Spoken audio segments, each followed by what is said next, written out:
Acho que foi, hein? Foi, né? Isso aí, boa noite. Tá rodando já. Boa noite aí. Agora formalmente aí, né? Aguinaldo, Gabriel e William.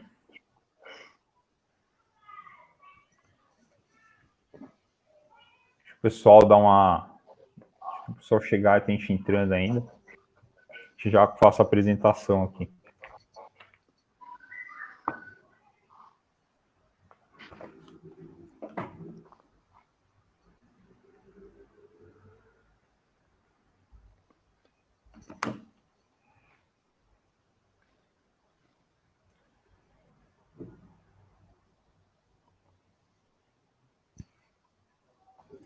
Tá aqui a página.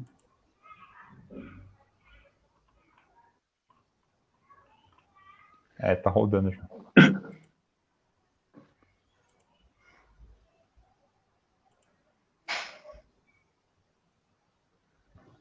Então, isso aí, vamos fazer a apresentação, né? E aí a parte mais importante aí é as nossas opiniões, aí o pessoal vai entrando. Antes da apresentação aí, falar para quem estiver assistindo, né? Como é que a gente chegou nesse tema. É uma ideia do professor Aguinaldo, que vai ser apresentado daqui a pouco. Esse tema, ele resolveu chamar alguns amigos aí, né? Então, temos o professor Gabriel, o Will, e a gente tem umas visões sobre o Brasil, né, que são parecidas e outras partes diferentes. A gente vai fazer um debate, né, e problematizar, deixar algumas muito mais perguntas do que respostas, né, com certeza. E aí deixar algumas questões para a gente poder problematizar sobre a atualidade do Brasil, sobre história também. É isso. Então, meu nome é Leon, tá? Sou professor de História, professor de Geografia da rede pública, tá? Do estado de São Paulo, professor aí em duas escolas, né? Estou aí no momento, estou em home office, né? Como a maioria, não, todos os professores. Né? É isso. Aguinaldo, aí se apresenta, por favor. Boa noite a todos. Sou Aguinaldo, professor de História, com pós em Gestão Escolar e atualmente sou coordenador pedagógico da Escola Parque Jane 2 aqui no Embu das Artes. Gabriel? Boa noite, meu nome é Gabriel, sou professor de Filosofia, trabalho também na rede estadual e também sou psicanalista. Will? Prazer aí, agradecido a todo mundo, ao Leão, Aguinaldo, Gabriel, por esse momento aí grandioso, de poder debater ideias. Então, na minha apresentação aqui, eu sou professor de História, né, na rede pública já faz 5 anos, e eu leciono Geografia na Escola Pedro Alexandrino, aqui da Norte 2. É isso aí. Passa a palavra. É isso aí. Então, a gente tem alguns caminhos para pensar, né? Vou jogar a pergunta. Deixar com o Aguinaldo aí, que ele é o cara que deu a ideia da live, né? Dar essa honra para ele começar aí. Uma pergunta entre aspas, tá? Para a gente responder aí, na ordem. O que deu errado no Brasil, né? Entre aspas, né? O que deu errado, o que está dando errado? Qual que é a sua opinião, Aguinaldo? Construa aí, por favor. Vamos lá. O tema é bem polêmico, né? Porque dependendo do viés do seu olhar aí, você vai discordar do deu errado ou deu certo, né? Mas vamos começar por uma análise histórica, né? E iniciando no quesito econômico. Por exemplo, o Brasil em 2018 era a 7ª maior economia do mundo.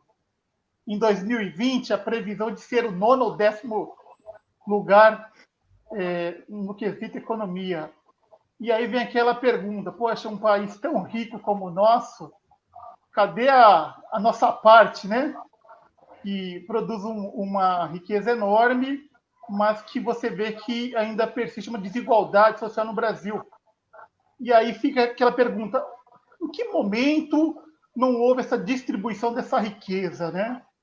E aí a gente começa a fazer uma análise histórica. Muitos vão falar, poxa, o Brasil começou a dar errado desde a sua colonização, que seria uma colônia de exploração e não de povoamento, como os Estados Unidos. Mas aí a gente tem que fazer uma análise mais profunda sobre isso, né? E muitos citam também no senso comum a questão do, poxa, se o Brasil não fosse colonizado pelos portugueses, mas sim por holandeses, ou franceses, ou ingleses, o que mudaria, né? E a gente, analisando sob essa perspectiva, a gente vê que não mudaria muita coisa. Talvez a língua, o idioma, né? A questão da religião, por exemplo, se fossem os holandeses, seriam protestantes. E no caso também dos holandeses, não haveria miscigenação de raças, por exemplo, já que os holandeses não se misturam, né, com as outras etnias.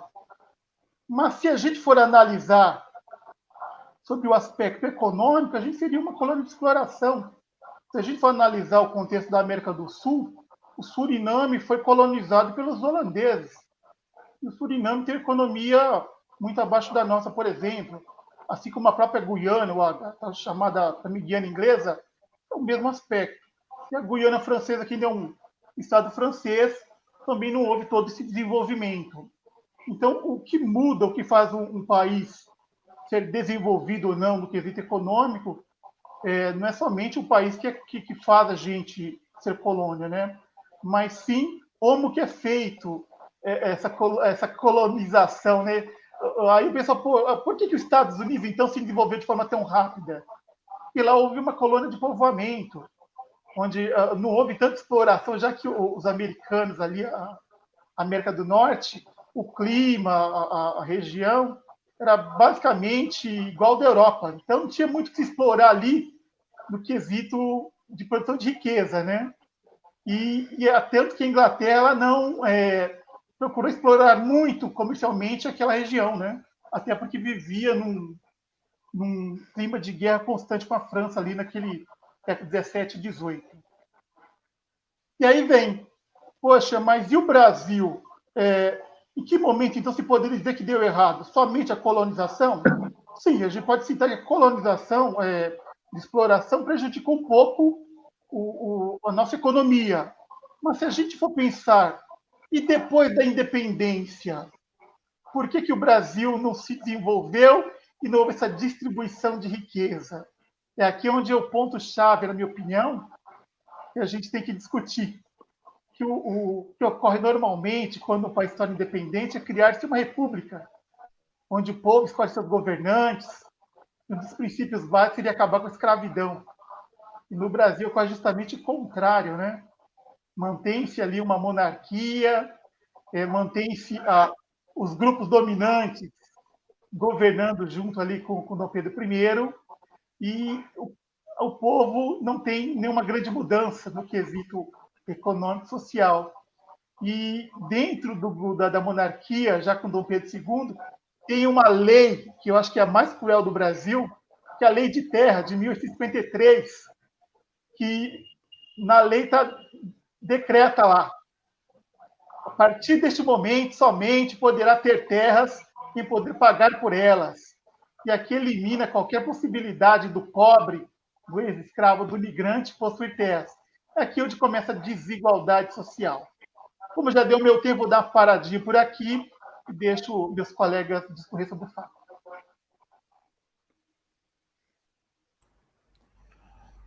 Gabriel, o que deu errado no Brasil, Gabriel, entre aspas? Sua opinião, hein? Fica à vontade. Eu queria ouvir vocês primeiro para poder ter mais embasamento aqui dos especialistas, mas eu vou... os especialistas de história, mas tudo bem. Essa é uma opinião, é uma ideia que eu tenho sobre o Brasil. Eu até estava comentando com vocês outro dia. Eu acho que aqui falta uma escola de pensamento mais profundo. Acho que faltou no Brasil foi isso. Faltou um projeto, primeiro, vamos lá, pontuar. Faltou um projeto de Brasil, né? O que se espera do Brasil? Não tenho nenhum projeto, né, a médio e longo prazo. Eu não tive conhecimento, vocês sabem melhor, devem saber bem melhor do que eu, mas a questão é que tem que ter um projeto de país. A gente não vê nenhum dos políticos até hoje que eu conheço, poucos, acho que não apresentaram um projeto assim que você pode ter que pode nortear o que vai ser o povo brasileiro, o que nós buscamos, o que nós queremos que aqui seja, como que vai ser a sociedade brasileira. Então, nós vemos mais quem está na oposição criticando o outro que está na situação, mas projetos assim definitivos eu até agora não vi. E essa questão também da formação do pensamento, né? Grandes pensadores brasileiros. É lógico, nós temos alguns. Temos até, no caso do Paulo Freire, um dos mais famosos, mas é bastante criticado. As pessoas não valorizam.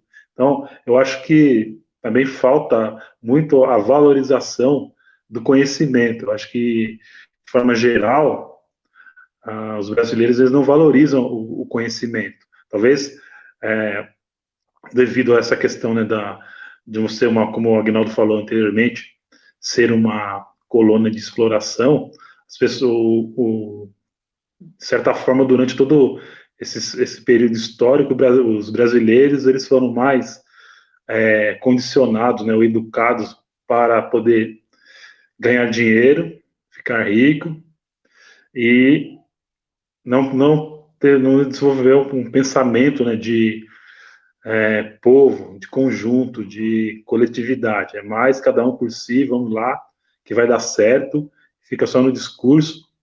E falta, né, um projeto, na minha visão, né, para o Brasil. O que nós queremos que o Brasil seja? O que nós devemos fazer?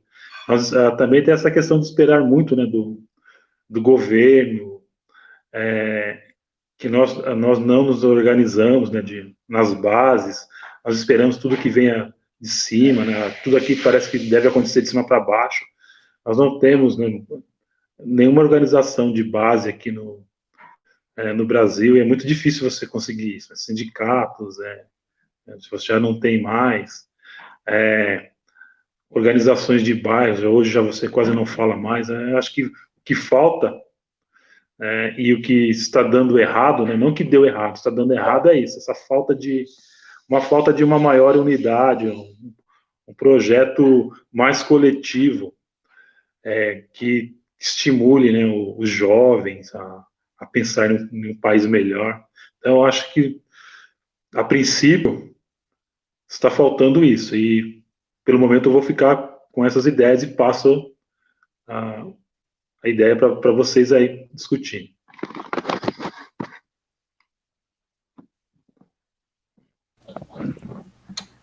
Bacana, Gabriel. Will, o que deu errado no Brasil, Will? Vamos lá, vamos colocar o que deu errado, vamos colocar os desafios do Brasil, né? Eu quero partir por um lance do Darcy Ribeiro, né? Já foi ministro da Educação do nosso país, antropólogo, e ele dizia que o brasileiro é o novo.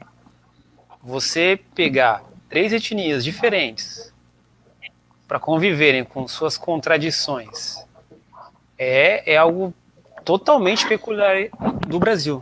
Não existe nenhum país no mundo. E às vezes até a gente, como quer fazer uma análise mais profunda, aí, como o Agnaldo falou, para não cair no reducionismo da colônia de exploração, que até é um senso comum muito reproduzido, né? Eu lembro de pessoas falando, se o Brasil fosse colonizado pelos holandeses, mas veja o caso aí das colônias holandesas, como que elas estão. A própria Inglaterra colonizou China, colonizou a Índia, sabe? E aí a gente tem que trazer essas referências para tentar quebrar esse senso comum, né? A própria África do Sul foi colonizada pela Inglaterra, então a gente tenta fugir aí desses sensos comuns aí. É difícil eu me limitar em 5 minutos, eu fiz aqui quase uma tese, vamos dizer assim, elencando todas as... Fica à vontade, tem tempo, não se limita não, porque abre aí depois a gente faz a réplica. Então tá bom, eu vou tentar ser o mais lacônico possível, né? Aí o Gabriel voltou. Então o que acontece? O brasileiro é o novo, não é?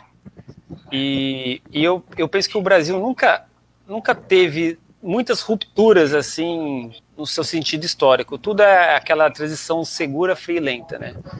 E aqui vou trazer umas curiosidades, vamos dizer assim, que se a gente colocar características históricas brasileiras e você tentar explicar isso para um gringo e você somar elas, ele vai falar assim, nossa, mano, que história esquizofrênica. Vamos pensar assim, é igual um ornitorrinco. Tenta explicar o ornitorrinco. No sentido biológico, ele está numa transição entre um mamífero, é uma coisa totalmente única, peculiar, vamos dizer assim. É o seguinte, né? Então, trazido dessas contradições que o Brasil traz, eu quero trazer que o Brasil sempre teve travas na questão de ideais iluministas e principalmente do liberalismo, que a gente até pode jogar na cara de muitos liberais, né? Que eles pregam liberalismo só até a página 2. Vamos colocar então, América Portuguesa, sabe? Ela foi colônia de exploração, como o professor Aguinaldo colocou aí. O sul dos Estados Unidos foi também uma colônia de exploração, certo? Só que veio no molde escravista, enquanto a Europa estava passando lá por uma questão iluminista, de trabalho assalariado, saindo do feudalismo, vai se colocar esse molde nas colônias ibéricas, tanto na espanhola como na portuguesa. E aquela coisa, partindo da colônia de exploração, a gente tem que colocar esse ponto. A divisão internacional do trabalho. O Brasil era simplesmente um local de fuga. O capital ele ia passar por aqui e ia sair diretamente para Portugal, né? O modelo de plantation, você chega numa aula de história, vai falar para um aluno, ele vai perceber que é a política econômica de exportação das commodities até hoje, não tem como. Aí o aluno vai falar assim, pô, professor, nada mudou. Aí ele vai falar assim, aí você vai ficar, né, naquela sinuca de bico. Então, o pacto colonial, né, que tinha um detrimento do Brasil com Portugal, né, e a remessas de lucros para Portugal, gente. Isso existe até hoje, só que é no molde do sistema rentista. No molde do sistema rentista. E aí a gente pode falar da forte influência da elite econômica, como o Aguinaldo e o Gabriel colocaram, né, que elas que são engessadas e travam o nosso país. Até hoje a gente tem uma cultura escravocrata, sabe? É o lance da carteirada, é o lance com quem que você pensa que você está falando, é o lance de um funcionário, um professor ser tratado como se fosse um serviçal ou qualquer outra pessoa, sabe? Como que se diz? O elevador de serviço. Isso é uma cultura escravista, sabe? Então a gente passa por esses processos. A proibição da industrialização, que a Inglaterra pressionou o Brasil para não industrializar, porque ia quebrar a elite agrária, né? Tanto que isso vai ser arrastado até 1930, quando o Vargas ele tem que bater de frente com a elite cafeeira paulista, entendeu? Isso partindo no lance da colônia de exploração, né? E a gente, vamos pensar em assuntos mais palpáveis. A nossa independência ela foi comprada, ela foi de cima para baixo. Tenta você explicar para um gringo aí tal. A independência estadunidense foi o quê? Uma coisa horizontal, né? Indo contra a metrópole. Aqui o Dom Pedro I fala independência ou morte, de uma forma bem caricata. 2 anos depois, o Brasil é obrigado a indenizar. Olha só, o Brasil é obrigado a indenizar Portugal. Entendeu? Não sei o número certo, quantas milhões de libras esterlinas, mas aí o Brasil teve que pegar dinheiro com bancos ingleses para pagar Portugal. Então, a nossa independência política teve um amarro com o quê? Com uma dependência econômica da Inglaterra. Então, você está vendo, é um jogo de cartas marcadas. Tenta explicar isso. Por isso que a gente tem que pegar e E não ficar naquele lance do, como que eu vou dizer assim, da síndrome do vira-lata. Pô, gente, o coitado. Não, é porque tem coisas assim tão difíceis, né, de se explicar. Partindo depois do ponto da independência, né, que ela foi verticalizada e comprada, o Brasil teve que indenizar. Isso, às vezes, não vejo ser mostrado assim em alguns livros de história, em aulas de história. Uma coisa bem assim, como assim, meio que protegida, sabe? Ter que sair da escola sem saber isso e aprender isso na faculdade, para mim, eu acho deprimente, né? O Brasil, né? É a única colônia que se liberta da sua metrópole e é o império, mano. Tenta mostrar isso aqui. Todas as ex-colônias espanholas viraram repúblicas, todas. O próprio Estados Unidos foi a negação do conceito do molde monárquico, e o Brasil faz o quê? Bebe da fonte de se tornar uma ex-colônia monárquica, sabe? É muito louco, cara. Eu se fosse um gringo, ia ficar assim, ó.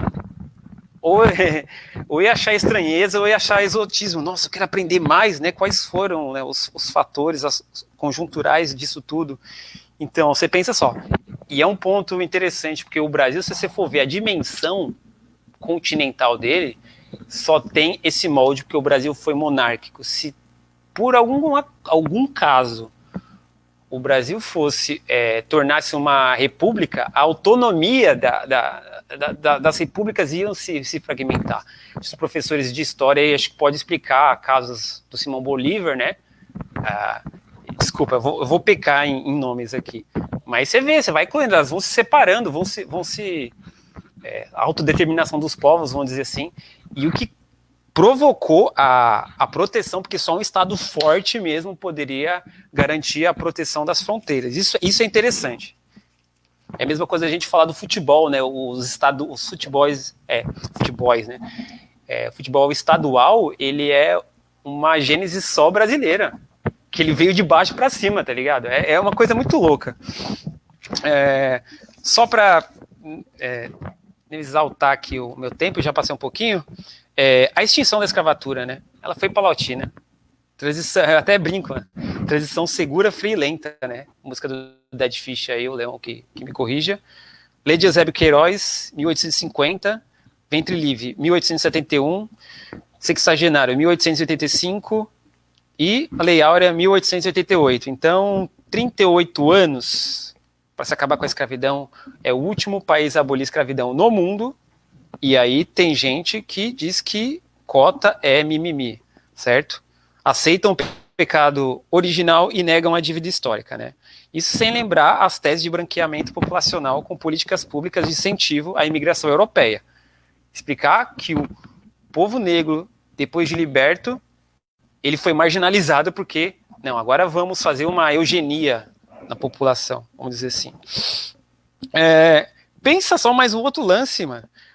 Montesquieu deve ter desdobrado para construir uma teoria dos 3 poderes, e aí você chega pro gringo e fala, então, no Brasil teve o poder moderador, teve 4 poderes, você falar o 4º poder aí, né, a música do Dead Fish, o que era o 4º poder? Você vai pensar o quê? É a mídia, não, mas aqui no Brasil foi o poder moderador. Tenta explicar isso aqui, cara, tenta explicar, pega aí, é muito fácil historiador falar de certas coisas, quero ver explicar a história brasileira, é muito rica, cara. E às vezes eu até penso que no currículo a história brasileira é condensada, é comprimida. Eu penso, os professores aí depois coloquem as suas posições. Eu acho que a história brasileira, a gente aprende muito, né, do que vem de fora. E o Brasil, né, foi um estado satélite da Inglaterra por muito tempo na questão mais... não vou colocar Brasil colônia, vou colocar aqui a América Portuguesa, e aí quando consegue sua independência, os Estados Unidos influencia, né? Ponto interessante, né? A Inglaterra colocava o liberalismo, mas as taxas de impostos deles eram mais baixas, né? Dos Estados Unidos, Portugal, cadê, né? Liberalismo para mim, para você não. Tá certo? Curioso, né? Queria, às vezes, conversar com algum britânico para falar dessas coisas. É muito interessante, né? Desse ponto eu acho que eles esquecem. E... de certa maneira, eu acho que é isso. Tá bom? Eu passo a palavra aí. Obrigado, desculpa aí se eu fui um pouco prolixo.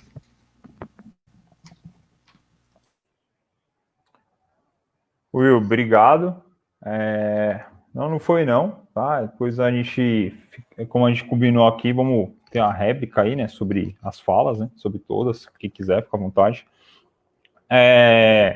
A pergunta, né, Aguinaldo, né, que o Brasil deu errado, né, entre aspas. Primeiro, quando a gente faz essa pergunta, fica a impressão, tá, o Brasil deu errado, então tem muitos países que deram certo. Deram certo? Tá. Estados Unidos, para mim, não é um exemplo de um país que deu certo. É exemplo de um país que consegue colonizar os demais. Ah, a Finlândia deu certo. Mas que país eles colonizam? Que eles se aproveitam dentro da geopolítica para ter a sua economia estabelecida, né?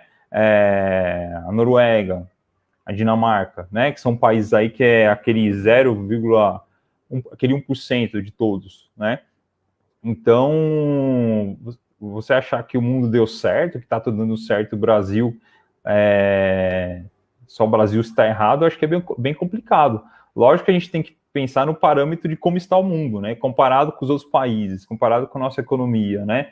O agronegócio, comparado com tudo que a gente poderia oferecer dentro desse capitalismo aí, a gente deu errado, né? Nesse contexto.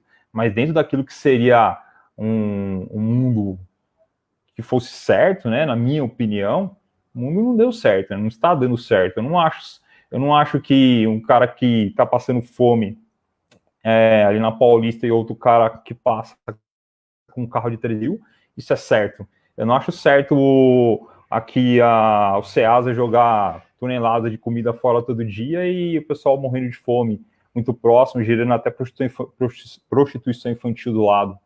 Então, né, isso tem todos os países, né? A gente tem uma ideia também dos Estados Unidos que a gente é muito colonizado mentalmente, né, Will? Não é economicamente, mas mentalmente é muito colonizado. Tudo é nos Estados Unidos, né? É uma falsa ideia. Não que não tenha coisas lá que funcionam melhor que aqui, e aqui também tem, mas a gente cresceu, né?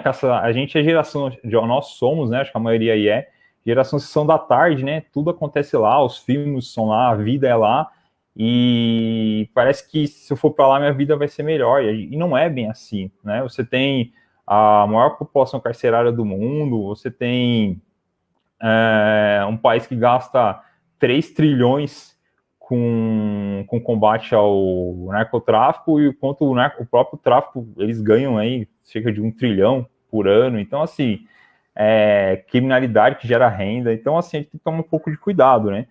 Respeitando a opinião do Aguinaldo, né? Daqui a pouco eu vou chegar nessa... Aliás, já vou falar, já que estou nos Estados Unidos, falar sobre isso. Já foi revista essa questão, né?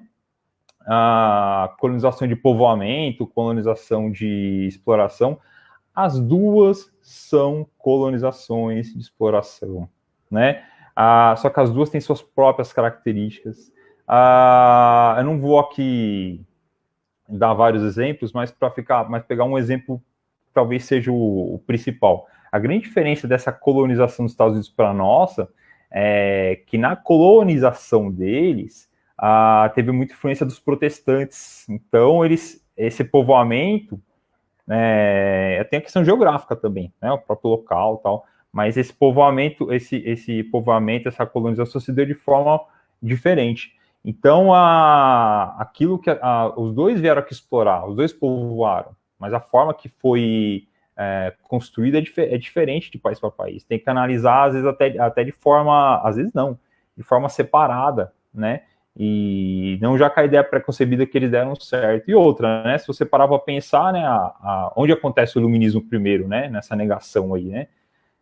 Primeiro lá nos Estados Unidos, depois na França, né?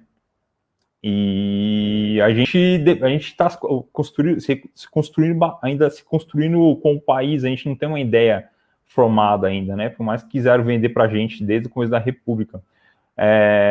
Gabriel, a escola de pensamento desses caras é muito mais antiga, né? Os caras têm quanto tempo lá, né? De universidade, né? A gente se você parar para pensar, ter um Milton Santos e um Paulo Freire, dentro desse contexto, da forma que é tratada a educação, é uma vitória, cara. Entendeu? Mas eu entendo você, eu tenho o problema da nossa elite também, né?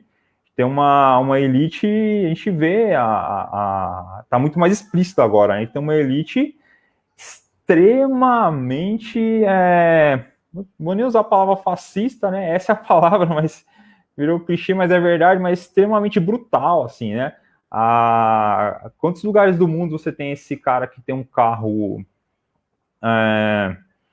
totalmente blindado aí, com mais dois carros na frente, dois atrás, né? Você vê, às vezes eu fico vendo os documentários, às vezes eu tô vendo o treinamento dos caras do Manchester, né? Os caras milionários lá, os caras nem usam carro blindado, é uma coisa nossa, assim, né? Os caras criam desigualdade social, depois se fecham dentro dos seus mundos aí, a gente dá cuida da portaria ainda para eles, né? Porque a gente precisa trabalhar, né? O que eles oferecem para a gente, né? E a educação também dentro desse sistema aí vendido como consumo e não para construir nada, né? O trabalho de base, como o Gabriel falou, não existe, né? E aí, pensando mais como professor de história, né? E pensando nas questões culturais, aí o próprio autor, antropólogo Darcy Ribeiro, né? A gente tem que pensar que não existe o Brasil, né? Existe o Brasis. É muito. A gente é muito. São muitos antagonismos, é uma diversidade enorme. Você tem ideia, eu tô aqui em Osasco, a meia hora aí do centro de São Paulo. Se eu vou no centro de São Paulo, é outro mundo, né? Aquela ideia cosmopolita, né? Então, é uma mistura enorme, parece que eu viajei para outro país, né? E se eu vou aqui na freguesia do Ó, aquela ideia de cidadezinha do interior, num bairro de São Paulo, né? Um negócio mais bairro de idoso e tal. Então, uma diversidade enorme, assim. Quando a gente fala do Brasil, parece que todo mundo é igual, né? Parecendo que todos pensam parecido. E não tem a cultura brasileira, né? Tem as culturas, né? Basicamente formada aí em grande parte pelos indígenas, né? E os escravizados, né? Os negros trazidos da África, né? E outra coisa para pensar também como é que a gente reage a tudo isso, como é que a população reage, né? Quando a gente conversa com os amigos, essa ideia que brincadeira de torcedor de futebol, né? O Will que tá com a camisa aí do Palmeiras, né? Mas aquela brincadeira, quem vive de passado é museu. Cara, todo mundo vive de passado, né? A gente não nasceu agora, nós somos museus ambulantes. O problema é que a gente não se deu conta disso e a gente não entende como é que a gente chegou até aqui, né? Uns exemplos claros assim que eu sempre nas minhas conversas, tanto em aula com amigos eu falo, né? Todo bairro do Brasil tem uma igreja, né, cara? Então, por que tem uma igreja católica em todo bairro, todo centro de bairro, centro de cidade, né? Por que a maioria é cristão, né? Por que a gente não come carne, acredita em milhões de deuses como na Índia, né? Então, assim, entender que isso é construção, não nascemos assim, né? Eu sei que, para quem está assistindo, vocês mesmos, os amigos aí que estão ouvindo, para muita gente, tá, Leon, já sei disso. Não, as pessoas não sabem, as pessoas não pensam sobre isso. A maioria não pensa sobre isso. Que a gente não nasceu assim, ninguém nasceu racista, ninguém nasceu ladrão, né? Ninguém nasceu exatamente, que eu nasci para ser administrador de empresa. Isso não existe, cara. Isso é uma construção social, né? E quando a gente começa a entender isso, que isso é uma construção, e aí a gente pode tentar desconstruir isso a partir de uma nova ética e novas atitudes, aí a história está servindo, entendeu? Isso é uma coisa que a gente precisa trabalhar muito, né, como professor independente de ser professor de história ou não. E aí, Aguinaldo, né, você falou uma coisa bacana, né, que é a lei de terras, que é 1850, 53, né, o Will complementou essas leis aí, tá no mesmo contexto, né, final ali já pré-república, né, pré-1889, e essa lei de terras, ela só vem oficializar, né, aquilo que já existia e dar base para que já sabendo que, né, a gente já foi o último, né, já sabendo que a gente ia acabar em algum momento ali com o sistema de escravidão e aí as pessoas não terem oportunidade, né, e aí o pior, né, você já falou isso, eu tô falando de novo, mas desculpa, mas eu preciso falar isso, e o pior, no momento que se acaba com a escravidão, quem que você traz no lugar? Além de você não ter terras, não ter opções, você traz os imigrantes, traz os japoneses, portugueses, espanhóis, né, com aquela ideia de branqueamento da população, tem que branquecer a ideia higienista, tem a ver com o conceito de eugenia, extremamente racista. E aí essas pessoas, apesar que elas têm uma vida bem ruim aqui também, né? Sofrem bastante, mas ainda é melhor que o ex-escravizado, né? E a gente tem muita, acho que a gente tem muito essa questão, falta muita questão de educação, falta muito essa questão de uma elite menos egoísta, né? Então, assim, só que esperar dos caras não vai vir, né, Gabriel? Não vai vir, né, meu? Tem que ser de baixo, né? Organização popular, né? Levante popular. Não estou falando nem de revolução, estou falando de direitos aí, entendeu? Se quiser pensar em revolução, por que não? Né? Reforma está dando certo? Deu certo as reformas? E aí, só para fechar aqui essas fases do Brasil, a gente tem ali, a gente tem toda essa treta do Brasil, da Guerra do Paraguai, do Brasil poder moderador, aí vira república.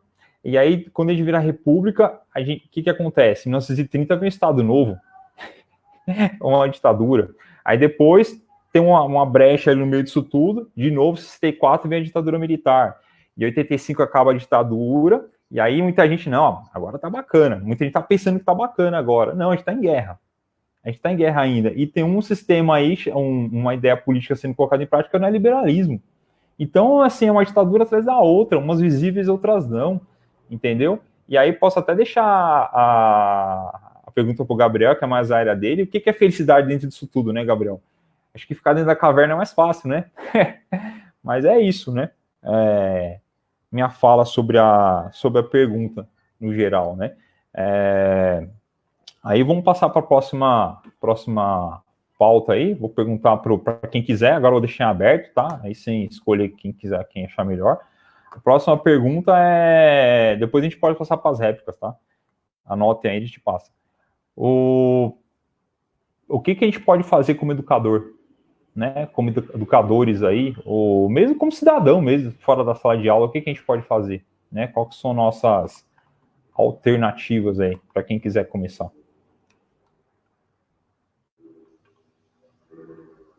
Posso começar, Leon?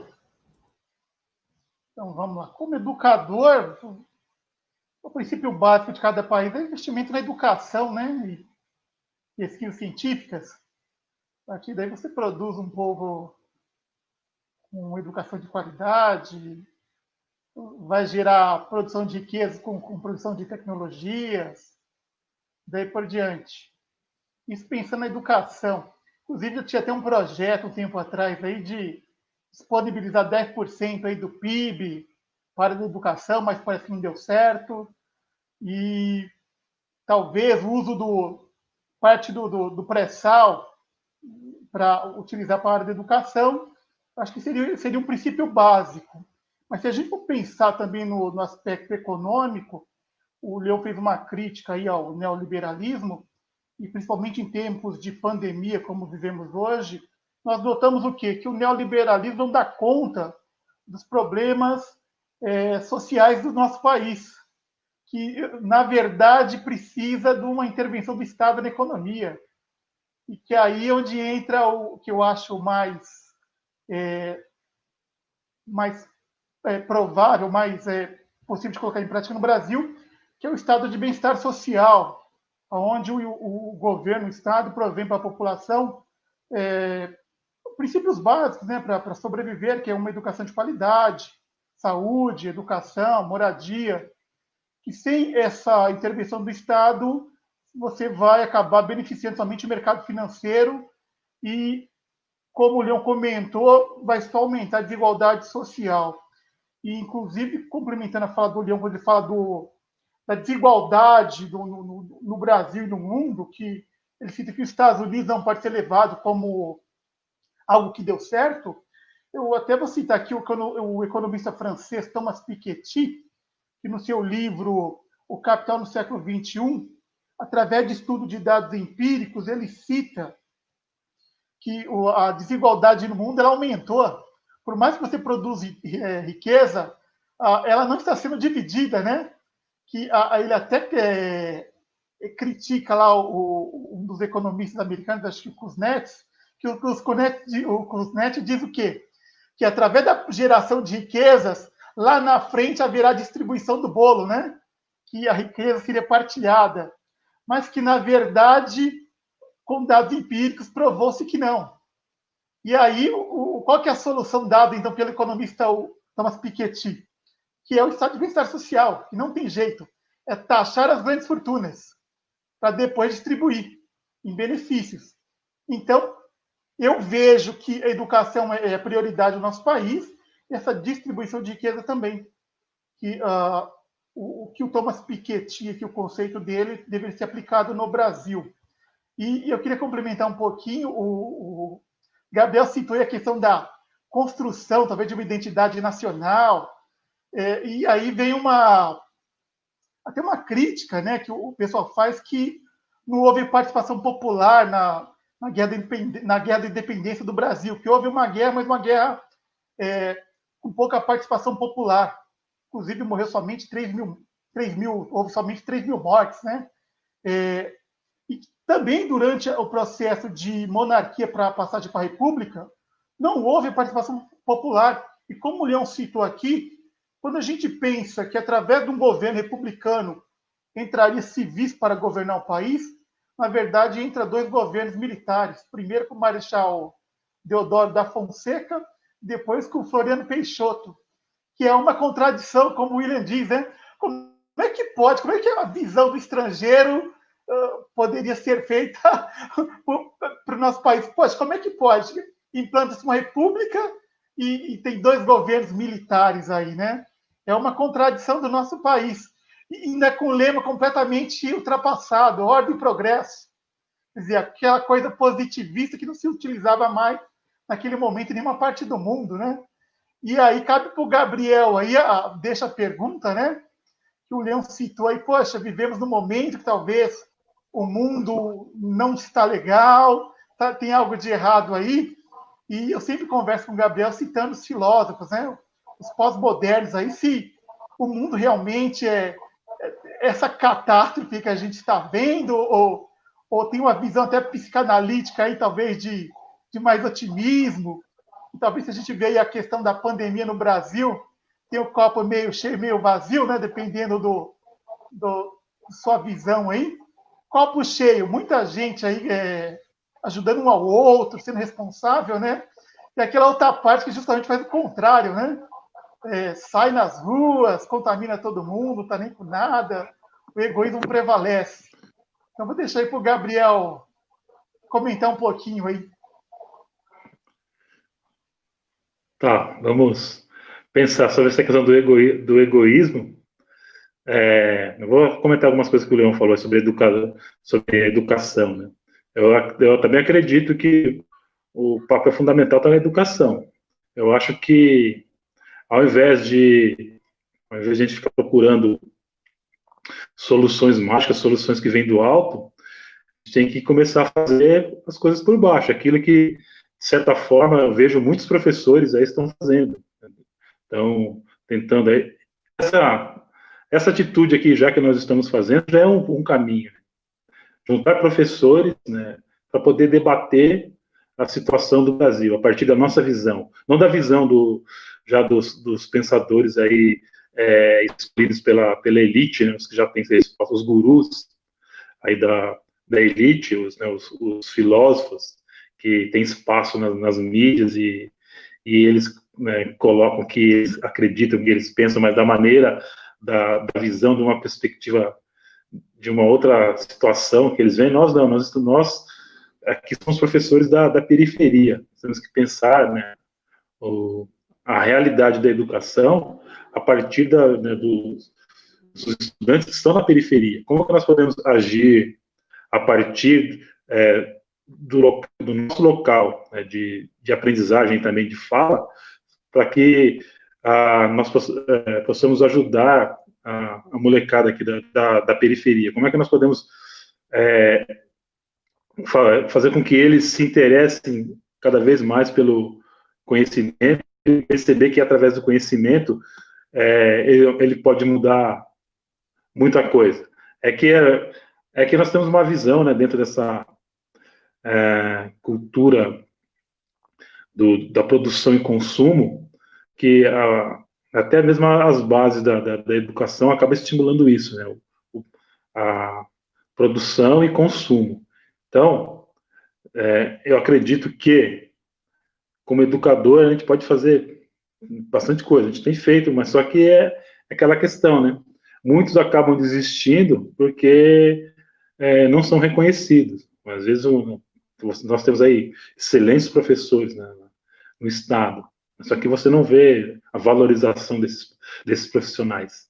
Quem sabe se os filhos dos políticos fossem obrigados a estudar em escola pública, a escola não estaria melhor, né? Seria uma outra visão, uma perspectiva. Sobre essa questão, né, dessa situação toda que nós estamos vivendo aí, de falta de esperança, aquela visão negativa, essa ideia do copo cheio, copo vazio, egoísmo, a princípio nós podemos pensar, né, que o ser humano, ele é em si, ele é egoísta. Quando faz alguma coisa, ele faz pensando nele.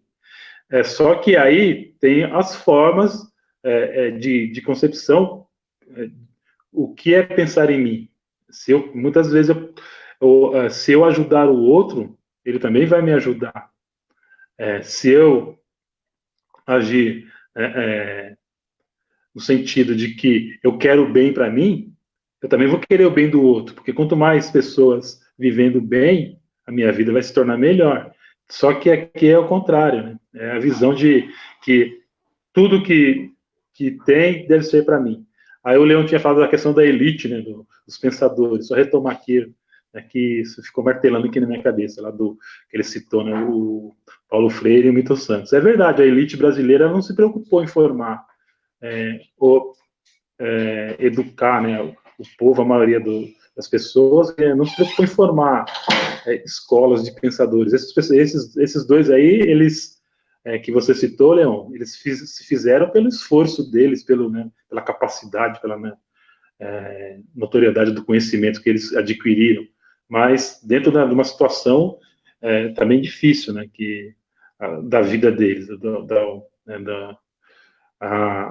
do grupo social que eles faziam parte, mas em si mesmo não tem essa preocupação de quem está das classes superiores em formar uma sociedade melhor através do conhecimento. O que eles querem é só para eles, o que eles já têm já é suficiente, e o povo que se vire. Então, eu acho que é bastante difícil, né? Vai muito tempo já que, pelo menos, a gente está nessa caminhada aí de tentar organizar as coisas de baixo para cima, mas é difícil, porque você vê a desconfiança, porque é mais fácil você confiar para, né, o senso comum, confiar quem está em cima.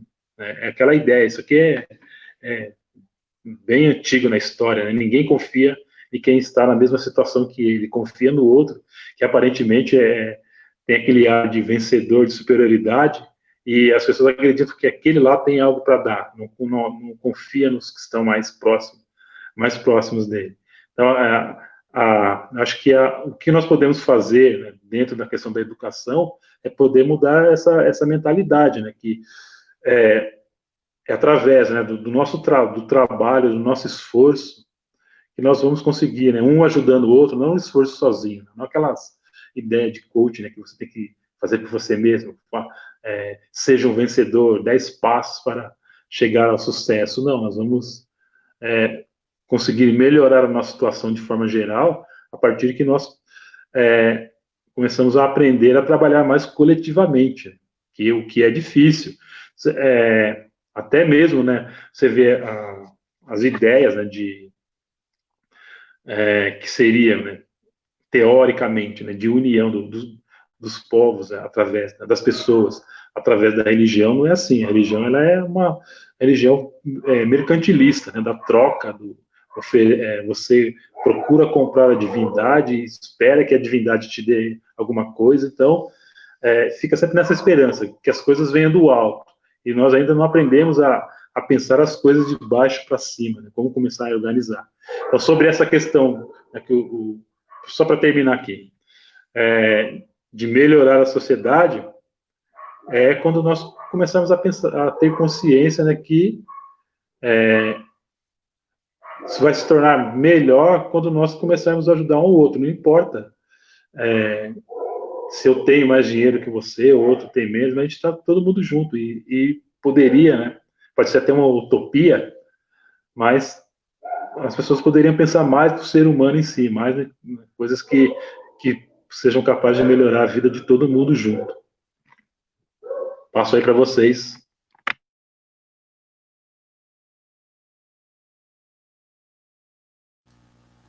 Vamos lá. Fica à vontade aí, Aguinaldo, Will.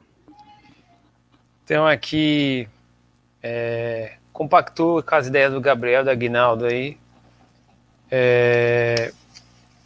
Tem duas frases assim que relacionada à educação, foi trazido como tópico aí, sugestão. Eu quero colocar uma do Darcy Ribeiro, né? Que muitas pessoas colocam a crise na educação e tal, e o Darcy Ribeiro falava, né? A crise na educação não é uma crise, é um projeto. Então, acho que ele já está mostrando nas entrelinhas o que a gente está vivendo. E não é de hoje, não é de 10 anos, não é de 30 anos. E às vezes eu me faço um desafio de especulação, pensando, putz, e se a gente não tivesse passado por aquela ditadura, se as reformas de base do Jango fossem efetivadas, se aquele governo progressista conseguisse, o que a gente ia ter? Porque ali talvez era a oportunidade de ouro que nós teríamos, mas que fica só no plano da fantasia, né? Quem sabe eu fico pensando aí se eu não posso escrever um livro de ficção aí, mostrando 1964, né? O que aconteceu após, mas vamos aí. Tem uma frase da Malala também, que ela ganhou o Nobel da Paz de 2014, e essa frase, eu acho que se eu pudesse, eu acho que merece uma tatuagem, merece um grafite numa escola, que ela fala: minha maior vingança será educar a todos. Sabe, eu acho que todo dia me apego aos meus colegas, aos meus educandos, toda essa resiliência emocional que o professor tem que ter de desvendar desafios, lutar contra a maré, no plano da formiguinha, sabe, que vai fazendo o trabalho dela de pouquinho em pouquinho. E o professor às vezes é tratado até como um beija-flor, né? Tá pegando fogo, aí o beija-flor vai lá tentando combater o incêndio, jogando, fazendo a parte dele. Então é isso, o nosso papel aqui como educador, ele já é resistência, sabe? A partir do momento que a gente tem uma formação, a gente consegue investir na base e criar um senso crítico para essa molecada, eu acho que a gente já está fazendo a nossa parte, levando o lance da empatia, como o Gabriel colocou ali, né? Mostrar solidariedade. E eu falo, Gabriel, não sei se você também tem essa percepção, que o adolescente, ele é muito mais empático, às vezes em muitos pontos, do que o adulto e o idoso. E aí eu fico me perguntando da onde que isso se perde. Será que eu fico perguntando, será que é o adolescente? Será que é a geração? Então a gente tem que saber extrair, né, essas habilidades, essas competências dos jovens, porque o jovem, ele tem o gene da rebeldia, e o que eu acho que o educador tem que fazer é catalisar para o lado certo. Apesar que a gente vive tempos aí de dilúvio de dados, é muito difícil para o jovem, está perdido, está se ressignificando como ser humano, procurando o seu lugar ao sol. Então eu coloco isso, o que eu posso fazer é investir na base, toda energia que eu posso eu cataliso. Às vezes numa conversa informal, nos corredores, e um aluno vem conversar, professor, eu gostei daquele conteúdo, você empresta um livro para um aluno, cara, nossa, tem coisa mais contagiante. O aluno percebe, pô, eu tenho um papel aqui, o professor está querendo me passar um conteúdo, e eu acho que os educadores também têm que saber, ao investir na base, tentar entender o jovem, cara. Nós já fomos jovens, Só que a gente tem que entender a linguagem que o jovem fala, sabe? Não é só virar também geração TikTok, entendeu? Se o professor de língua portuguesa quer incentivar o aluno a ler, ele tem que saber, ler a Moreninha talvez não vai ser tão digestivo para ele. Começa com um Harry Potter aqui, uma distopia ali, Jogos Vorazes. A gente tem que saber usar essas artimanhas, porque essa geração é vanguarda, entendeu? E um outro ponto, que aí o Leão falou, né, o lance do neoliberalismo, que está sendo colocado como dogma há uns 7, 8 anos para cá. Eu tenho talvez um erro, uma miopia de percepção, mas eu nunca vi a ferro e fogo como foi colocado liberalismo. Todo mundo virou liberal agora, todo mundo virou liberal, até conservador virou liberal, entendeu? Então a gente tem que saber separar o joio do trigo. Em roda de amigos, de churrasco, você tá lá de boa, o cara falou besteira, você tem que ir lá dar uma catracada no cara, pegar em contradição mesmo, porque tá muito fácil para eles. Eles estão com o palco aí, a mídia dando batendo palma para essa galera. A Globo já fez isso, tratando o impeachment como novelização, a galera, não sei o quê. E a parte da esquerda também não entendeu as ruas em junho de 2013.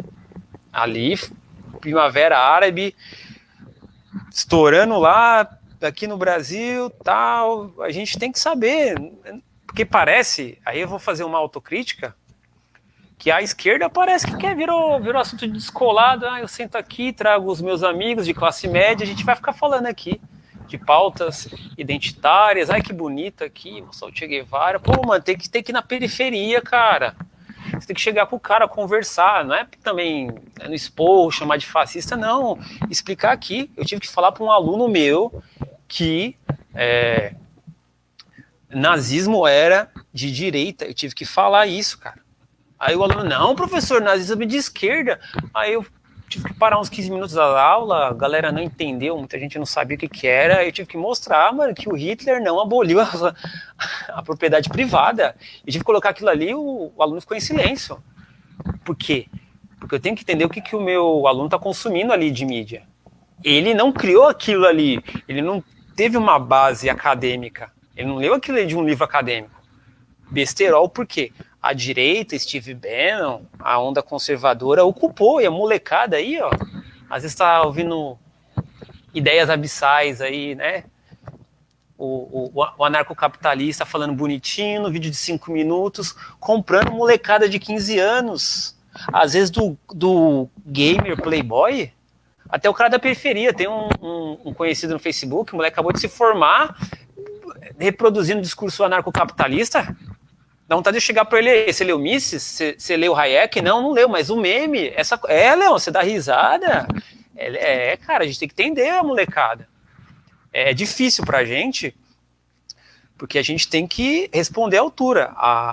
Os ramos progressistas têm que entender o que é essa ferramenta de comunicação que o jovem se apropriou e que tem, claro, financiamento de fora.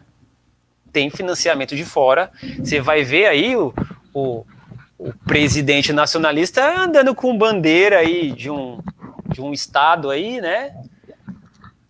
De uma certa religião ali do Oriente Médio. Por quê? Porque é financiado, cara. O próprio Ciro Gomes está falando. Isso não é coincidência. A gente está vivendo uma guerra híbrida. Depois eu vou apresentar um livro aqui que eu adquiri, mas eu quero ter ele físico, porque mídia digital é meio complicado. A gente tem que entender, infelizmente, né, Leão, como você falou, a gente tem que dar uma de historiador, repórter, e daqui a 5 anos não é o que aconteceu. Mas a gente tem que saber fazer a leitura, cara, da conjuntura. E eu tenho dó dos professores de história daqui a uns 10 anos, 20 anos aí.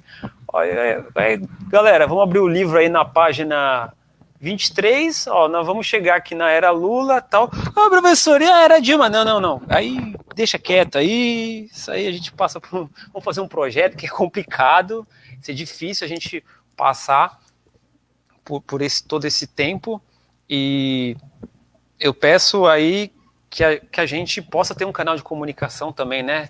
Esse trabalho que está sendo lindo, maravilhoso, poder se comunicar, de poder passar a trocar experiências, construir isso aqui, que a gente o que a gente está fazendo isso agora, à direita, ó, desde 2012, 2013, já tem videozinho aí, ó, todo mundo, Kim Kataguiri, é amigo de Lobão, Jair Bolsonaro e Olavo de Carvalho, todo mundo já preparando ali, ó, preparando o tabuleiro.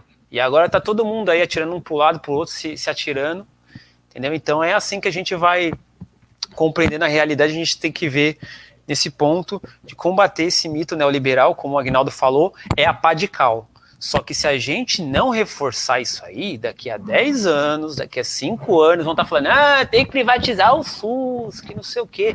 A gente vai ter que pegar em sala de aula e falar assim, ó, tá vendo aqui, ó quantos mortos aqui, ó, nos Estados Unidos, ó. Porque lá não tem um sistema público de saúde, que lá a saúde é colocado como um cunho individual, mesmo que você nasça na miséria. Você por sua meritocracia aí. E fazendo uma provocação aí, Aguinaldo, eu até brinco com os meus alunos, né?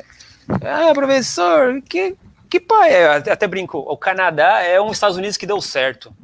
Eu falo isso, eles, como assim, professor? Aí eu explico tal. Eles olham assim, pô, como que um país colonizado, dois países colonizados pela mesma metrópole têm distintos, né, operações políticas e econômicas e tal. Aí eu brinco de novo, a Austrália é um Estados Unidos que deu certo, só que quente, tá ligado? É brincando, mas a molecada tá sabendo separar. Que muita propaganda, os Estados Unidos tem muita propaganda sobre esse ponto. É nos filmes, entendeu? O American Way of Life. E é por isso que cria no imaginário que os Estados Unidos é o melhor país do mundo. Entendeu? Porque eles têm os piores índices de saúde, de educação, entendeu? Mas é colocado. Quando você tem o marketing, você compra tudo, entendeu? Mas a gente está vendo aí China e Índia como potências aparecendo aí, emergentes. Entendeu? Estão aparecendo. O tabuleiro geopolítico vai mudar muito aí nos próximos anos e décadas aí. Obrigado pela palavra aí. Passo a falar. Ô, Aguinaldo, vou ser rápido aqui, tá? Eu vou passar a palavra para você. Respondendo, obrigado. Qual que é o nosso papel, né, de como educador? Eu acho que a gente tem que pensar não só como educador, como cidadão, né? Não pode ficar só na sala de aula. Do jeito que a gente fala para o aluno que o que aprende ele tem que levar para fora, a gente tem que fazer mesmo. Eu acho que a palavra é desconstrução, tá? É problematização mesmo. Eu acho que a gente tem que parar de ficar com medo de estar no grupo da família e ver alguém ser racista e não falar nada porque é clima de Natal e aniversário. Tudo bem, você pode não falar naquele momento ali, entendeu? Mas em algum momento você tem que falar. Você pode chamar de canto, você pode abordar o assunto. A gente não pode deixar as pessoas sair falando coisas que elas não sabem, porque hoje em dia todo mundo sabe de política. Todo mundo sabe o trabalho do dentista, todo mundo sabe que é mecânico, porque eu vi um vídeo que tá tudo pronto, e eu tenho opinião sobre tudo, e ao mesmo tempo é um momento que a gente, na verdade, que a gente menos sabe sobre tudo. A sociedade da informação é um grande engodo, né? É uma grande falácia. Então, a grande mentira, né? Então, assim, a gente precisa problematizar, né? Tem que ter a crítica e tem que incentivar o aluno a ter participação política. Pode ser num partido político? Qual que é o problema? Se for num partido político. Pode ser na rua dele para colocar uma lombada? Pode ser no grêmio estudantil da escola? Não, tem que ter participação política, entendeu? Pode ser numa rede social, a gente tem que incentivar isso, tá? Não adianta a gente querer também que acha que ele vai pensar totalmente igual a gente, que isso não existe, nunca vai existir, mas tem que incentivar a que ele faça a crítica aos seus próprios pensamentos, né? Então, a desconstrução é isso do senso comum, tá? É isso que eu entendo como meu papel como professor, né? E que eu tento fazer, né? Às vezes mais, às vezes menos. A gente tem minhas contradições também, né? Mas a gente não pode deixar isso para trás, tá? É isso. Aguinaldo aí, qual que é o nosso papel como educador? Eu já citei sobre a educação, né? A questão do investimento na educação e na pesquisa científica. Mas eu quero citar ainda essa questão política, né? nós temos como dever também criar o cidadão político. A gente fala aqui no Brasil, discute primeiro sobre novela e futebol, né? Para depois pensar em outras coisas. Na Argentina já é justamente o contrário. Você começa conversando sobre política para depois chegar no futebol, né? E que aqui no Brasil tem que haver essa mudança também, né? A participação política, como você disse, nem que seja entrando em partidos, ver aquele que se enquadra melhor a seu perfil, né? E que no Brasil também precisa de uma reforma política. A gente comenta muito da corrupção no Brasil, mas o que se deve a isso, né? Aí a gente vai ver que no Brasil tem quase 40, 41 partidos políticos e que para você governar você precisa fazer aliança aí, né? A tal da governabilidade. E aí você começa a dar ministério para tudo quanto é lado aí, e é onde vai gerar corrupção, né? E aí vem o cara e fala, poxa, não dá certo, esse Brasil é um governo muito grande, muito inchado, vai gerar corrupção. Quando, na verdade, o problema pode estar até mesmo na própria essa questão da governabilidade. Muitos partidos políticos, para você tentar fazer a manobra ali para aprovar leis, né? Então, eu acho que, nesse sentido, talvez, uma reforma política, uma diminuição de número de partidos, já ajudaria muito nesse sentido, né? E, comentando um pouquinho o que o Will comentou aí, essa questão da fragmentação da esquerda, né? Que a gente estudou aí na história, que principalmente durante o período da ditadura militar, né, o engajamento da esquerda na periferia, dentro da igreja ali, católica, e que depois que subiu o poder, principalmente durante o governo petista, houve uma fuga da base, né? Ficou muito pensando com os grandões ali, esqueceu a base. E nisso a direita entrou firme ali e engraçado como a gente segue o modelo americano, né? A extrema-direita surgiu ali nos Estados Unidos, contaminou um pouco a Europa, ali já tinha a França com a Le Pen, né? E o Brasil seguiu o modelo. E aí a gente fica, poxa, como é que chegou? Será que o Brasil realmente está dando errado e por que deu errado, né? E aí depois eu vou citar depois no final aí das nossas indicações o filme A Onda. Como é que surge o fascismo ou esses regimes totalitários, né? É uma coisa para se pensar como, às vezes, a questão cultural nos ensina muito, né? Através de um filme que ocorreu ali 10 anos antes, projetou aí o futuro aí do mundo, aí, né? Com muitos países governados por governantes de extrema-direita, né? Eu acho que é isso que eu queria comentar, para ser breve, né? Senão a gente não vai dar tempo para as indicações e para os comentários, né? Pergunta dos participantes. Então, passo de novo para vocês. Vamos fazer assim. Obrigado, Aguinaldo. O Gabriel, se ele quer ter alguma réplica, e aí se ele tiver a réplica, mas também já entra com alguma indicação de alguma questão cultural, algum livro, algum canal aí, Gabriel, ou complemente as falas. Vamos fazer as considerações, daí todo mundo passa as suas indicações aí. A gente tem algumas colocações bem bacanas aqui dos haters, né? Os comentaristas aí. Fica à vontade, Gabriel. Da minha parte, eu só vou encerrar falando do momento agora. Vou falar rapidinho. A coisa tá feia, tá ruim esse governo que nós temos aí, meu. É angustiante você ver um imbecil, né? O cara, ao invés dele procurar governar o Brasil, querer mostrar que pode fazer alguma coisa, ele não quer, ele quer ficar brigando com os outros. Nossa, acho que é o pior momento em termos políticos que a nossa sociedade está vivendo agora. Eu não sei como tem pessoas ainda que apoiam, eu até sei por que apoiam, mas aí se eu falar vai ofender, mas não quero ofender ninguém não. Mas é a questão, não dá para aceitar mais, tem que mudar, não dá para continuar. Nós estamos perdendo tempo e tudo aquilo que nós estamos falando aqui, não vai chegar em lugar nenhum se permanecer essa forma de governo que nós estamos tendo agora. Nós vamos demorar, a questão já estava complicada, agora nós vamos demorar mais uns 50 anos para poder normalizar, para poder pensar e construir uma sociedade. Por quê? se quebrando tudo, está se jogando tudo aquilo que foi construído com dificuldade, com erros, é claro, teve muitos erros dos governos anteriores, mas se construiu alguma coisa, se tinha uma visão, uma busca, uma possibilidade. Do jeito que está aí, não, está fechando, está querendo fechar as coisas, está uma sociedade ditatorial, um governo ditatorial, pessoas que gostam disso. Então, eu já vou recomendando, é um bom livro, só que são 2 volumes, para as pessoas lerem esse livro aqui, ó, do Karl Popper, A Sociedade Aberta e Seus Inimigos.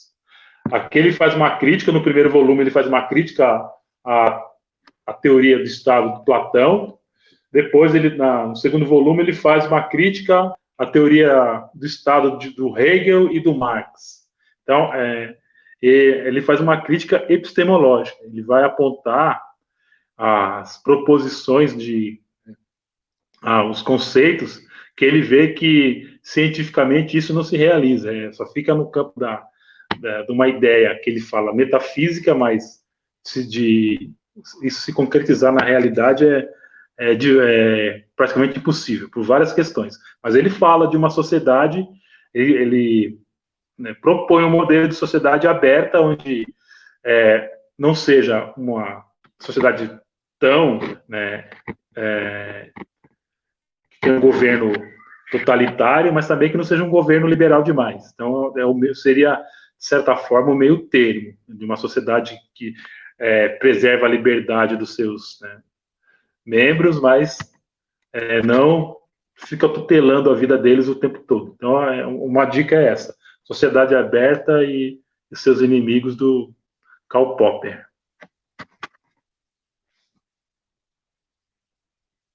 Obrigado, Gabriel.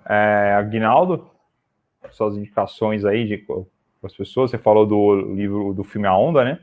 Só uma colocação: o filme A Onda é uma história dos anos 80 dos Estados Unidos, né? E aí o filme A Onda de 2008 é alemão, né? Mas tá tudo junto ali, né? Tudo junto e misturado. Fica à vontade. Aqui. Filme A Onda. Vou passar para os livros. O primeiro livro é Brasil, uma biografia, da Lilia Moritz Schwartz, com a Heloísa Starling. Aqui vai contar a história do Brasil desde o tempo de colônia até o século XXI. Para quem gostou do nosso debate hoje, da nossa live, indicação para conhecimento sobre o Brasil. E o bom é que ela não fica somente presa à questão econômica e política. Tem muito da questão social também no meio, cultural. Segunda dica. Se o pessoal está conseguindo ver.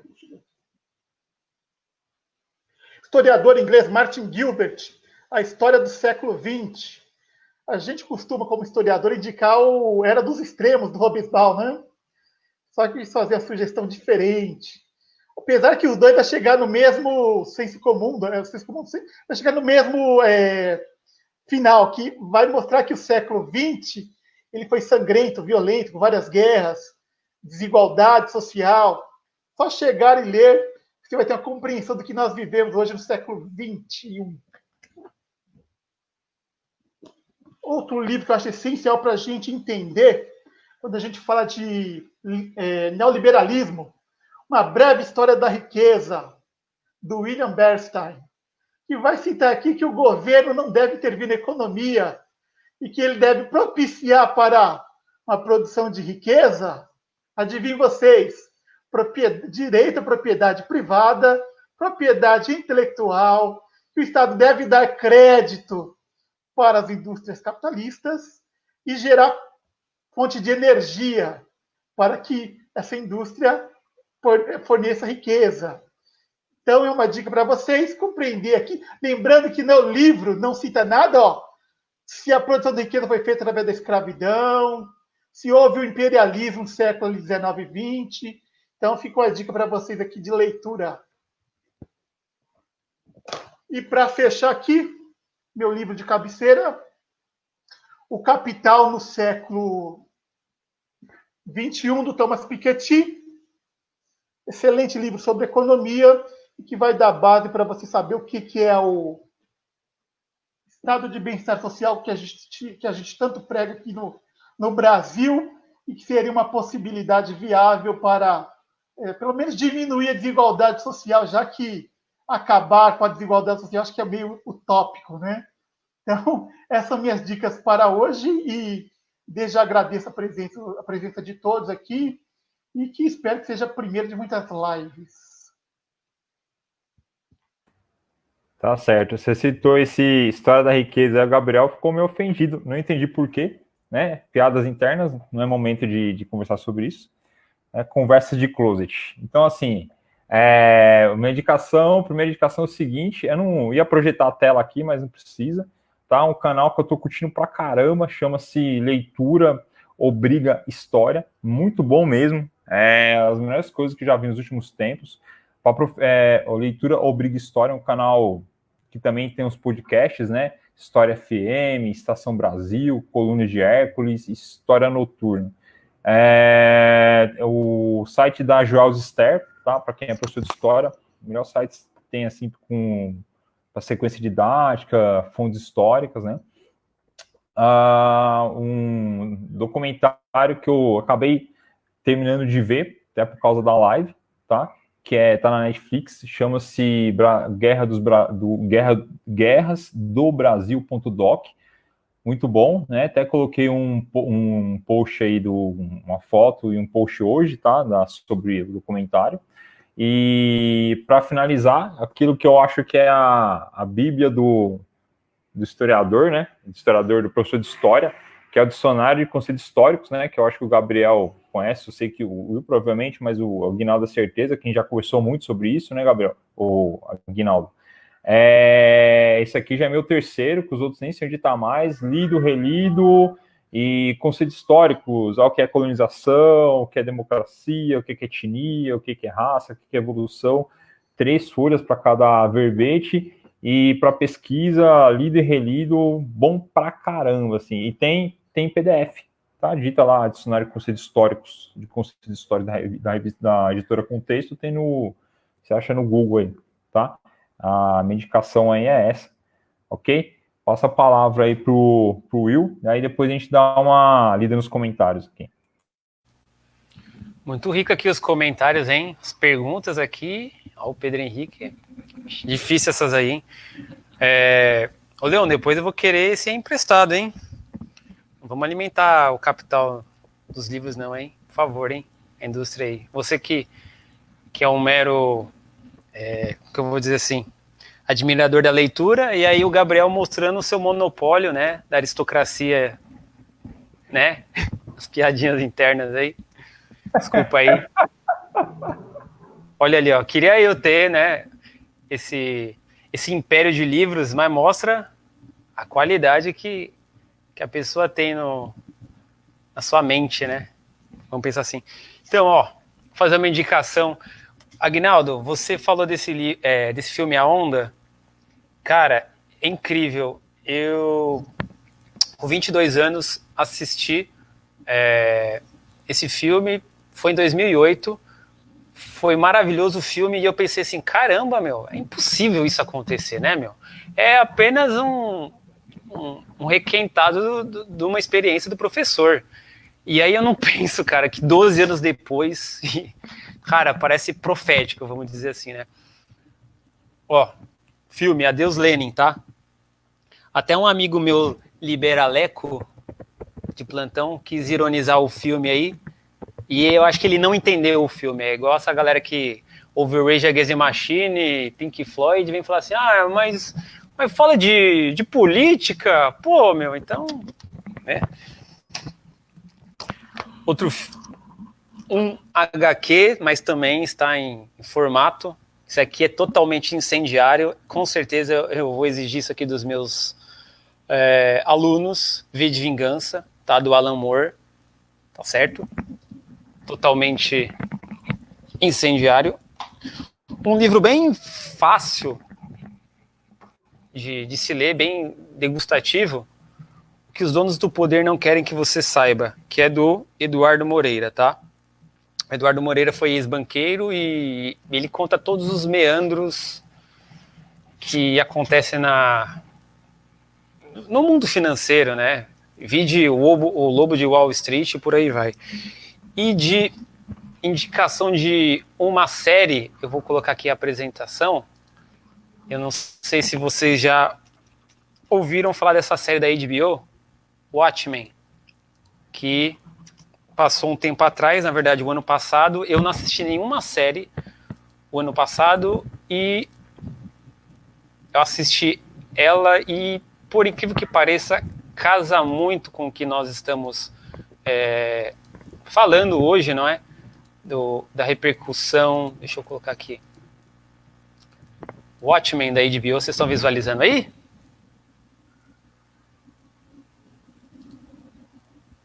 Deixa eu ver, eu tenho que jogar aqui, ó. Peraí, agora sim. Tá mostrando na tela aí? Apareceu.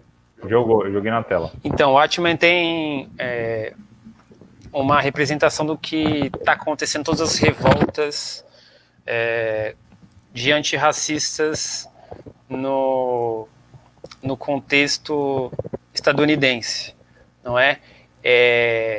Vai abordar o racismo de uma forma totalmente diferente, com super-heróis. Eu gosto do Alan Moore porque ele torna os super-heróis como seres humanos, né? Porque se o Superman existisse, com certeza eu acho que ele seria um político, né? Então, nessa parte, o Watchmen ele dá uma viajada nesse mundo, tanto das revoltas que teve em Tulsa, né? Revoltas da Ku Klux Klan com alguns grupos. Então, é bem pertinente no momento que o assassinato do George Floyd está sendo... Foi o estopim, né? A mola estava sendo apertada de certa forma e a gente não aguenta mais, né? Tentar normalizar o racismo, sabe? Ou relativizar.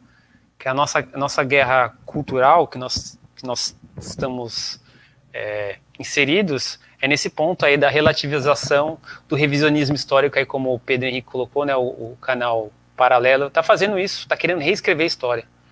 E a gente tem que agir dessa forma, seja no churrasco, repreendendo o discurso racista, machista, homofóbico, e tem que ser na base. E na base tem que ser da sensibilização. Tá? Obrigado aí pela atenção aí.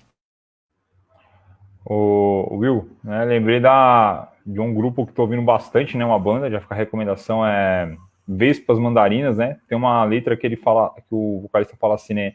O herói é o último na fila dos covardes, né? E tem o The Boys também da Amazon, né?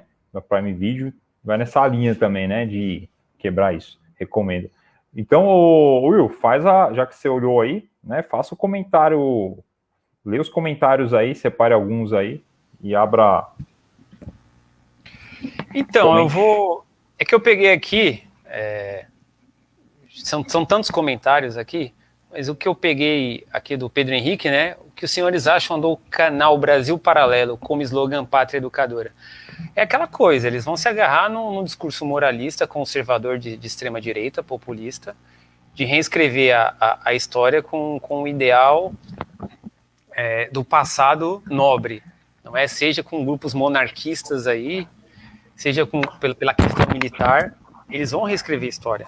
Sabe, vamos falar que 1964 foi a Revolução, mas aí o dicionário do Leon, que ele apresentou aí, de conceitos históricos, mostra que a Revolução ela vem de fora do Estado e não dentro do Estado, entendeu? Então não foi, apenas foi um golpe, entendeu? Que às vezes até um amigo meu me pegou na pergunta, o golpe de Estado de Cuba, do Fidel Castro, vocês tratam como revolução? Que no momento eu não sabia, não tinha fundamentos para rebater ali. Aí depois, no canal também do Xadrez Verbal, que é muito bom, do YouTube, com o Felipe Figueiredo, ele mostra o conceito de revolução, é quando você põe abaixo tudo, as estruturas que estão ali, certo? E sempre para um agente de fora. A Revolução Francesa foi isso, Revolução foi isso, foram agentes horas do Estado, mexendo com todo ali.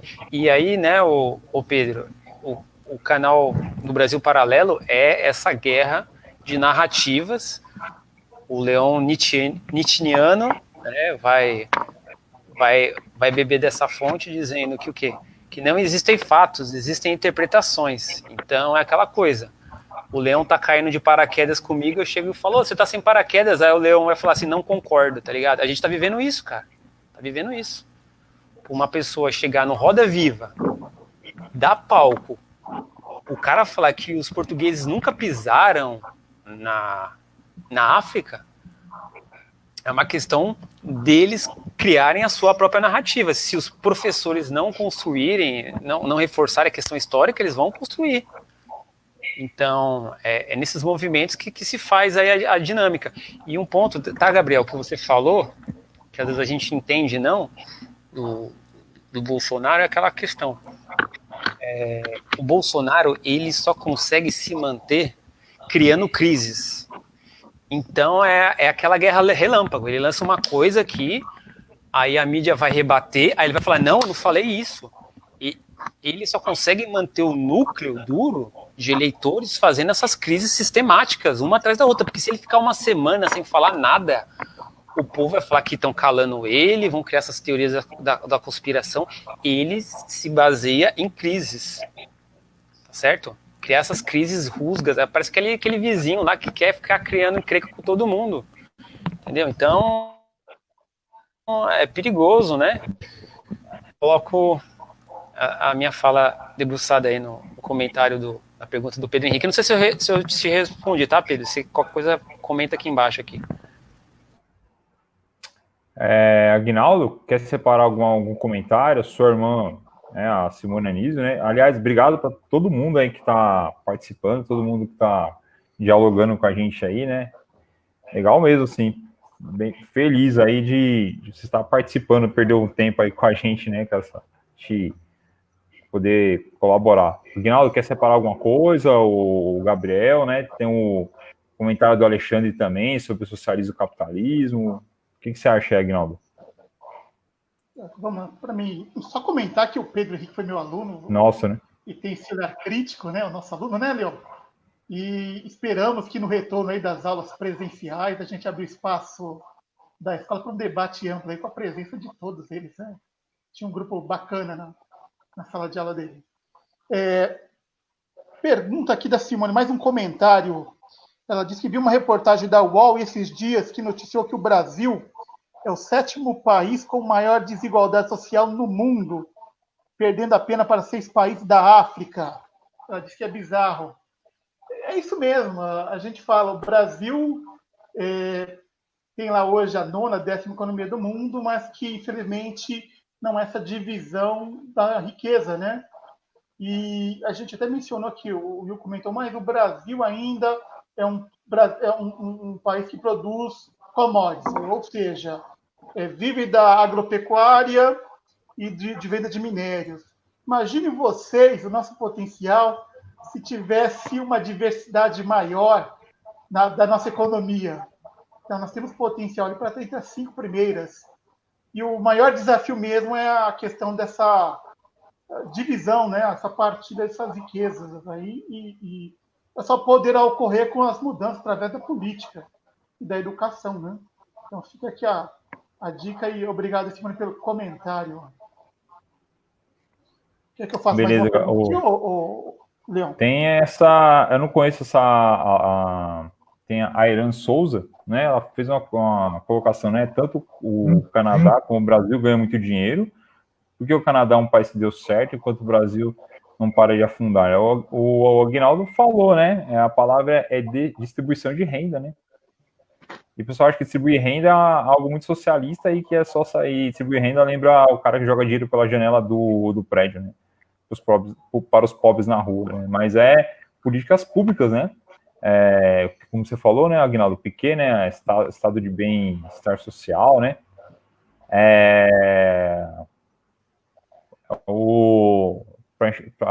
Talvez um capitalismo menos agressivo, né?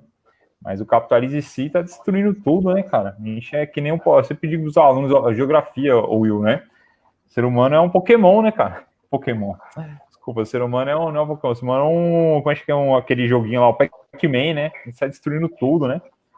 A gente não para, né, cara? A gente tem muita sustentabilidade, muitas medidas, muitas políticas bacanas, mas no geral, né? Você vê o Fórum Mundial, toda vez discute essa questão da sustentabilidade, as coisas não avançam, né? É triste, né? Mas é isso, mais alguma coisa, Gabriel, Will? Vamos separar mais uma pergunta para responder ou a gente encerra? Só para complementar aí a questão do Canadá, né? A própria gênese do Canadá é totalmente diferente dos Estados Unidos, sabe?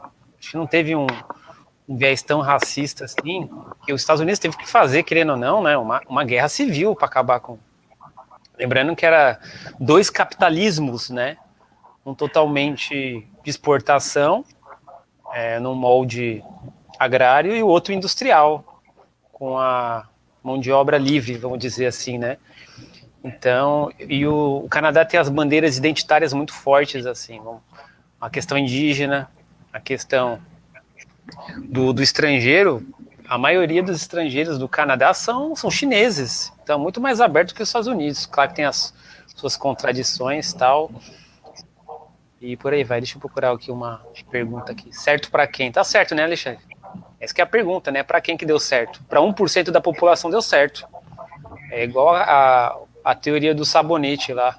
O sabonete mata 99% dos germes, deixa 1%. Então o sabonete tá facilitando aí pro 1%, e o capitalismo é a mesma coisa. Você usa essa analogia aí, entendeu? Eu acho que é bem interessante.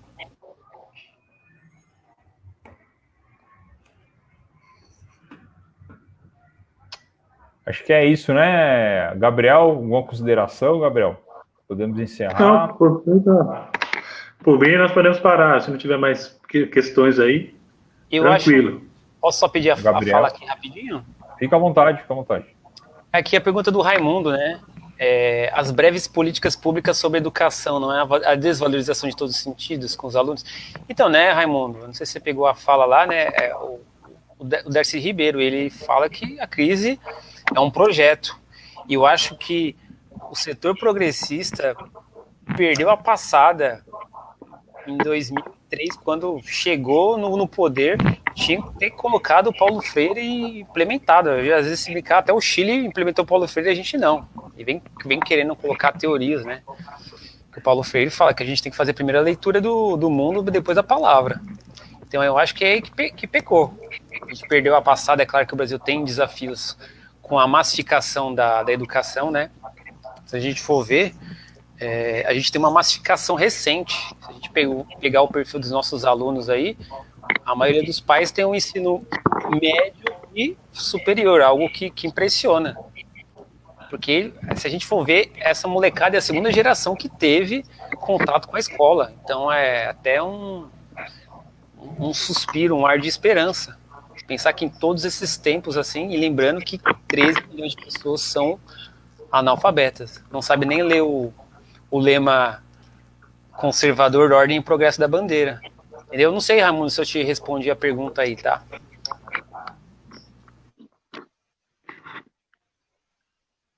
Tá ok, Will? Mais alguma coisa? É isso, né? O Leão. Pode falar, Aguinaldo. Eu gostaria só de comentar, corroborando o discurso do Will, o comentário de Michele Pinheiro, ela dizia: é triste saber que o investimento na educação no Brasil não é prioridade. Cada vez mais os investimentos são menores, quer dizer, uma coisa meio de propósito mesmo. E pegar outro comentário aqui, deixa eu ver.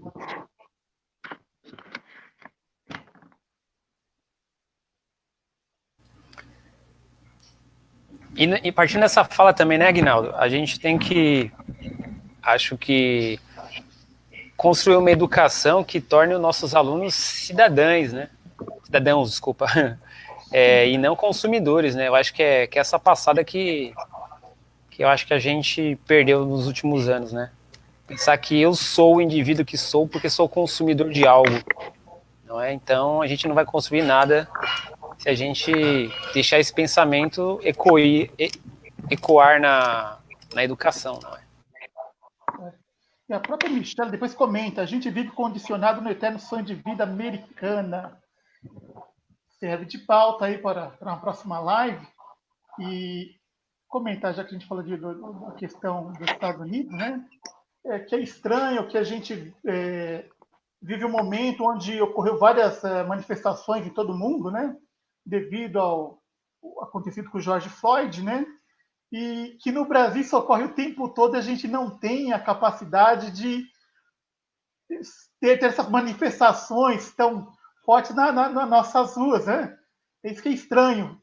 Quer dizer, precisa alguém vir de fora para mostrar para a gente, corre lá, luta contra o racismo, procura a liberdade religiosa, a questão do gênero. Quer dizer, a gente tem os problemas nossos aqui, mas precisa vir uma coisa de fora para dar exemplo para a gente correr atrás, né? Então fica aí uma pauta futura aí para a gente dar um olhar mais próximo do que ocorre aqui no nosso quintal, né? A gente procura sempre olhar o quintal do vizinho, né? E esquece do nosso. Acho que é isso, Léo. E cuidado com as falas reacionárias, né? Essas falas, toda a vida importa, não deveria ter dia da consciência negra, dia da consciência branca, né? Mas é isso. Sol, fala, Will. Não, é porque, só para pegar um gancho, uma provocação, é que o nosso racismo, ele é velado, né, Aguinaldo? E aí a gente, às vezes, por não ter essa tensão, a nossa mola, né, vai pressionando. A dos Estados Unidos, já foi tensionada. Os caras tiveram que fazer guerra, cara. Teve que, entendeu? Tem até essas colocações, né? Racismo lá é explícito. O cara tem direito em Constituição de dizer que é nazista. Isso não tem nem na legislação alemã. Lá nazismo é crime, mano. Aqui no Brasil Lá a galera faz passeata, o Donald Trump fica relativizando e tal. É curioso isso aí. Porque eu chego em sala de aula e falo, gente, um carro com 5 jovens negros levou 110 tiros e ninguém fala nada. Aí lá nos Estados Unidos acontece isso, mano, é o barril de pólvora, tá ligado? Eu não sei se tem muito a ver com Casa Grande Senzala, né? A questão do cultural, ela foi assim, né, colocada, então virou aquela coisa que a gente finge que não existe, é um racismo sofisticado, de certa forma, né? Lá nos Estados Unidos não, é tenso mesmo, é explícito, então acho que vai um ponto dessa colocação, que lá revolta mesmo, porque eles conhecem talvez a história deles. Aqui a gente, às vezes o cara conhece, mas ele pensa, putz, mas como que eu vou agir, entendeu? Tá certo. Ô, Gabriel, você quer compartilhar, fazer a propaganda de uma próxima live aí, que você tá para fazer, ou não tem nada ainda organizado? Microfone. Liga o microfone. Acho que ele não ouviu. Gabriel, o microfone está desligado. Desculpa. Fazer propaganda do meu blog aqui. Quem tiver curiosidade em fazer algumas leituras, tem lá uns textos sobre filosofia, psicanálise, o blog Filosofista do professor Gabriel. Então, quem tiver interessado, tem uns textos lá que estão sendo lidos no mundo inteiro aí. É só isso. Então, vai encerrar? Então, encerrar, fazer uma propaganda rápida. Semana que vem, quarta-feira, vou fazer uma live sobre racismo estrutural com o rapper e professor de artes Tatu do Bem, né? Quarta-feira aí vamos falar sobre isso. Lugar de fala, né? Não vou falar sobre racismo estrutural, ser uma pessoa que realmente vive o racismo na prática e também entende conceitualmente, a consciência dele está bem construída, né? Isso é interessante aí. E aí a gente, eu acho, já ficar o convite aqui, né, Aguinaldo? Obrigado, né? Deu tudo certo aí e vamos pensar numa próxima pauta aí para daqui 2 semanas, semana que vem. Vamos conversando aí, tá? Grupo do WhatsApp e todo mundo que participou, obrigado a todo mundo, bacana, super feliz aí, queria que deu certo, tá ok? É isso. Boa noite a todos, então. Até a próxima. Forte abraço aí a todos. Obrigado aí. Toda a audiência aí e os colegas aí. Força aí em tempos difíceis. Se cuidem, fiquem em casa se puderem. Aguinaldo, que não tchau, Aguinaldo. Foi embora. Falou, abraço.